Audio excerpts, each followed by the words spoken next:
Namaste, family. It's a girl. I wanted to get on here briefly and talk about isolation.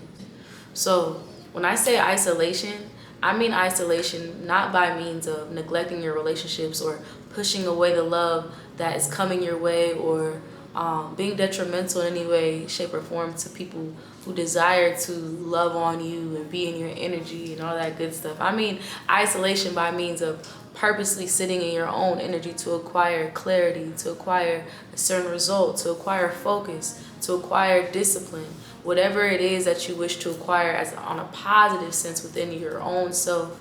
Taking that walk by yourself sometimes may be the answer.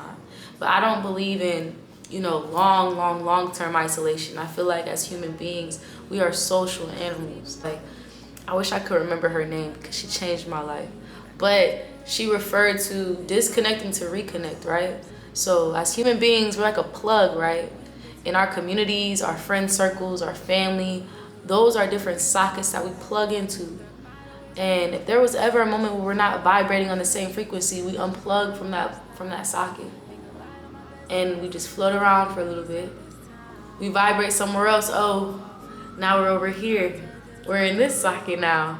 Oh, we've shifted again. Okay, so now we're over here. We're in this socket now. There's never a time or space where you're not easing to some sort of socket. There's always a community. There's always a tribe. There's always a love. There's always a vibration. There's always a frequency that is in alignment with whatever or whoever you are at that time. Everything is a matter of vibration.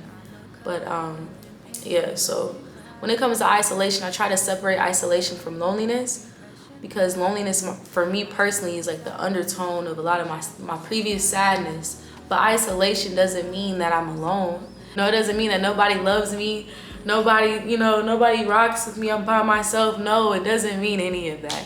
It means right now I'm being sat down purposefully by either my higher self, God, my ancestors, whomever. I'm being sat down right now to whatever hill that I need to climb, I need to climb it. And while I'm talking to her, and while I'm going to the club, and while I'm doing this, it's hard for me to climb that hill. It's hard for me to acquire the result that I'm looking for.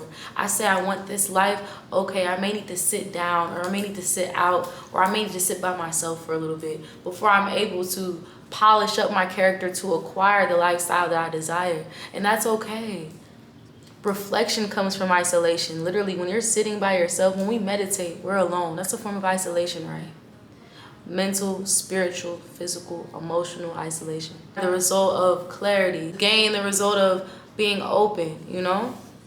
So I become friends with isolation. I think selectively using it, what it is you're looking for from yourself is crucial sometimes. And I think, as social human beings, we kind of run from our problems and we run from ourselves through each other in a way. Like, I don't want to hear my thoughts alone. I don't want to be just hearing my voice. So I might call you, or I might ask you to come over anytime I'm alone, as a form of escapism from myself. And I feel like running from ourselves is the worst thing, because chasing myself, at what rate will I catch up? How long is it going to take me to catch up? And when I do catch up, then what? I lost, or did I win? It's a conflict. That's why we end up in these head fuzzes, because it's like I'm running from the one thing I need to get to know the most, and that's me. Once I get to know me, it's up. And sometimes that requires isolation. So I want to tell you all a story. Real young. I wasn't bad, but I wasn't good either. So for that reason, I ended up on punishment 9 times out of 10. Probably most of high school and middle school, I was probably on punishment. And in hindsight, that was the best thing that could have ever happened to me, because I was left in my room with a radio, art supplies. Maybe I could use my daddy's laptop every once in a while, maybe his iPad on a good day, research. And yeah, me and some CDs and my notebooks. And it forced me to go inward at an early age, to where I'm writing every day because who else am I gonna talk to? You know, I'm reading all the time because there's nothing else in here to entertain me.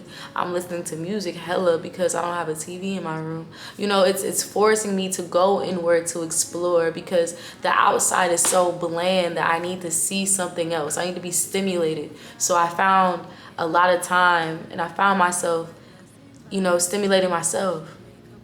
And now I'm in my head, and now I'm listening to this, and now I'm listening to this podcast, and now I'm reading this book, and now I'm writing books. Like, I'm just writing, you know. It's just, I'm literally teaching myself how to get to know me because I became my best friend during those nights, during those days that it's just me.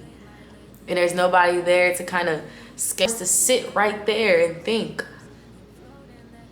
And that became the stepping stone into who I became as a woman when I got older. There were certain things people couldn't tell me about myself because I spent day and night for the last couple of years with me. You can't really tell me that, you know, I spent all this time.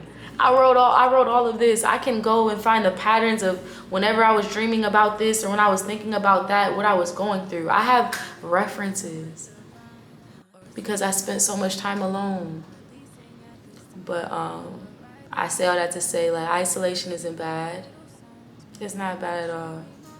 Take it as a message from your higher self or God or your egugu. Everybody. Take that as a sign from everybody that it's time to lock in. And once you've locked in, you can reap the fruits of your labor and even share it with your friends. You can share them with everybody. Everybody eats. When you're good, your world is good. And if you don't sit down to be able to reflect and sit with yourself, your whole world can fall apart and you won't even know how to pick it back up because you don't even know what your own voice sounds like for real because you're trying to fill it up with everybody else's to run away from whatever happened or whatever transpired that got you kind of fuzzy in the head, you know? And I think that's where sitting down really matters. Sitting down. When I say God has sat me down so many times, man, like, get right. Like, you don't even really deserve to be around these people. Sometimes that's the reason. You don't, these people love you so much that it's possible that your character is in a place to receive that love. So you need to go ahead and sit down, lock in, get your mind, body, and soul right, meditate for a couple hours, and then come holler at them. And then maybe you're ready. Then maybe you won't be so quick to anger. Maybe you'll have more patience. Maybe you'll be more understanding. Maybe you'll have more empathy. Maybe your dreams won't seem so far away. Maybe, if you just sit down for a second. I'm telling you this. Sitting down is the best thing in the world. Time progresses.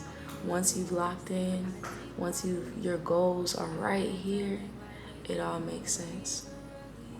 And then from there, life is fluid, it harbors clarity, and you have a better sense of self. And even if leaves fall off of the tree, like, the tree won't stop growing leaves. Like, you'll unplug to plug somewhere else. And only leaves that are not dead are gonna stay on the tree. So I feel like with that in mind, you never lose. Isolating, hanging out with everybody every day. And I say this frequently, like, people are amazing, people are beautiful, people can refill your cup, but also you need to know how to refill your own cup. Like, you can't be reliant or codependent on your relationships to fill your cup up. So sitting with yourself for some time will teach you how to fill your cup back.